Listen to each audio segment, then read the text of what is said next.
अब तक तो हम सबकी घंटी बज चुकी थी कि आशु भैया के वाक्य प्रयोग के ज्ञान ने कोई बखेड़ा खड़ा कर दिया है।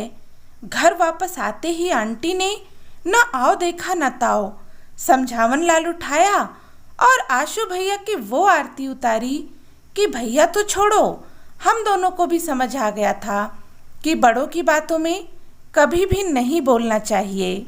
हमारे जीवन में यह जरूरी नहीं है कि हर पाठ स्कूल में पढ़ाया जाए। बहुत से पाठ अभिभावक पढ़ाते हैं और यह भी कतई आवश्यक नहीं कि माता पिता यह पाठ प्यार मोहब्बत से पढ़ाएं।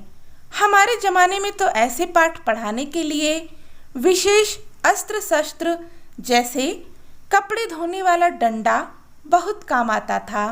हम तो आज भी इस डंडे को समझावन लाल कहते हैं, क्योंकि अनेक अवसरों पर इस समझावन लाल ने हमें बहुत अच्छे से समझाया और इसके द्वारा सिखाया गया लगभग हर एक सबक हम सब भाई बहनों को ताउम्र याद रहा।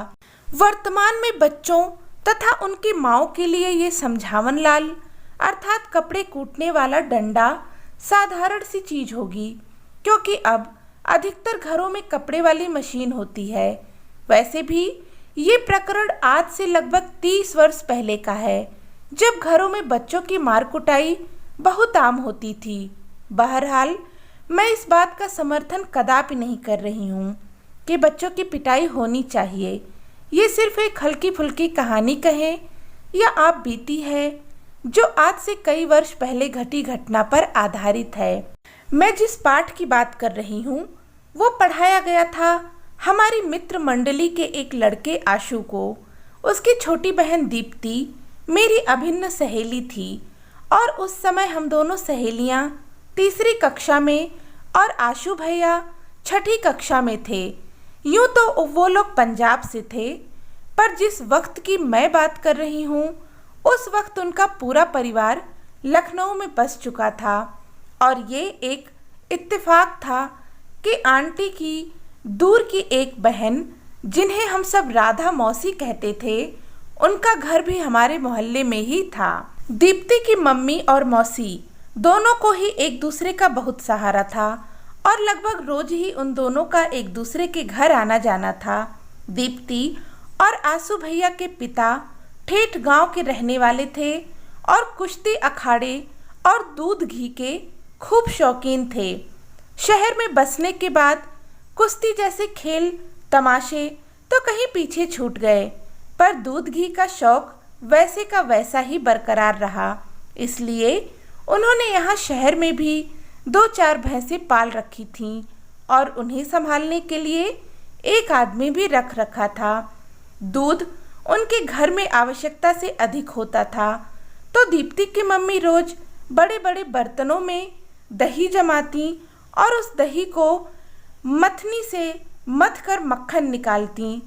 मक्खन निकालने के बाद जो मट्ठा बचता था वह किसी अमृत से कम नहीं होता था। अक्सर ही आंटी को वो मक्खन और मट्ठा राधा मौसी के घर भिजवा देती थीं।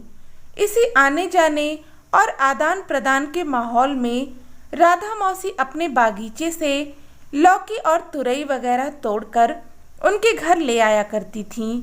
जिस दिन की ये घटना है उस दिन आंटी और राधा मौसी दोनों एक दूसरे से बातें करने में व्यस्त थीं और दीप्ति और मैं उनके पास बैठे अपना गृह कार्य कर रहे थे। आंटी राधा मौसी को बता रही थीं कि पिछली बार वो जो तुरई लाई थी वो बहुत बढ़िया थी कि इतने में दीप्ति अपनी मम्मी के पास गई और उनसे आदान प्रदान पर वाक्य बनाने के लिए पूछा। इससे पहले कि आंटी कुछ कहती, उससे पहले ही पास में खेलते आशु भैया बोल पड़े। मम्मी और राधा मौसी के बीच मट्ठे और सब्जियों का आदान प्रदान होता है। सुनते ही आंटी ने आशु भैया को घूरा, लेकिन अपनी धुन में मस्त भैया ने आंटी की तरफ कोई ध्यान नहीं दिया और अपने बनाए वाक्य पर खुद ही मोहित होकर और जोड़ दिया, हमारा मट्ठा ताजा होता है और मौसी की सब्जियां सड़ी गली होती हैं। ये सुनते ही आंटी सकपका गईं और राधा मौसी का मुंह छोटा सा हो गया, क्योंकि कई बार सब्जियां वाकई में कुछ बासी होती थीं, लेकिन फिर भी ऐसे सामने सामने कौन कहता है। आशु भैया की बात सुनकर राधा मौसी तो गुस्से से तमतमा के उठी और बिना आगा पीछा देखे अपने घर को चल पड़ी।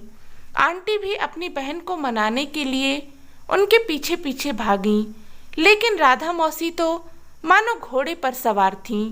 राधा मौसी तो रुकी नहीं और आंटी अपना सा मुंह लटकाकर घर वापस आ गईं। अब तक तो हम सब की घंटी बज चुकी थी कि आशु भैया के वाक्य प्रयोग के ज्ञान ने कोई बखेड़ा खड़ा कर दिया है। घर वापस आते ही आंटी ने न आओ देखा न ताओ समझावन लाल उठाया और आशु भैया की वो आरती उतारी कि भैया तो छोड़ो, हम दोनों को भी समझ में आ गया था कि बड़ों की बातों में कभी नहीं बोलना चाहिए। आज ये प्रसंग लिखते समय वो घटना मानो मेरी आंखों के सामने जीवंत हो उठी है। आशु भैया डंडे की मार से बचने का प्रयास करते बरामदे में बिछे तख्तपोश के चारों तरफ चक्कर काट रहे थे और आंटी क्रोध से उफनती, दांत पीसती, आज तो इसको सबक सिखा के ही रहूंगी वाले मोड में उनके पीछे पीछे घूम रही थीं।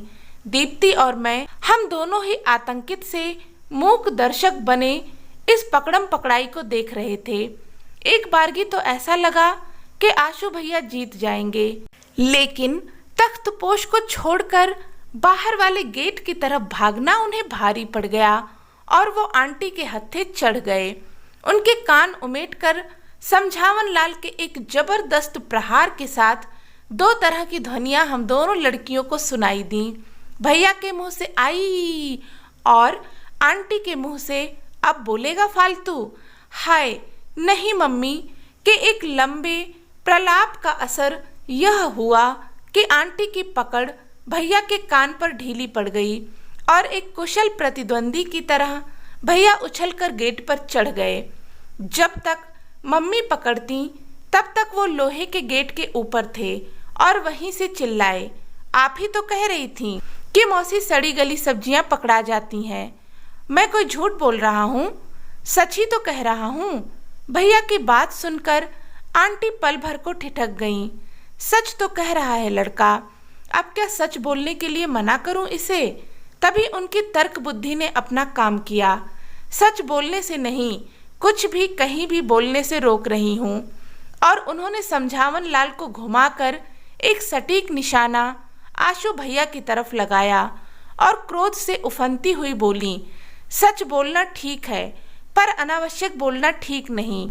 आपसे कुछ भी बोलने को कहा किसने था? सत्यवादी हरिश्चंद्र जी? पूछा था किसी ने कुछ? चुप नहीं रह सकते थे? बड़ों के बीच में बोलना जरूरी था क्या?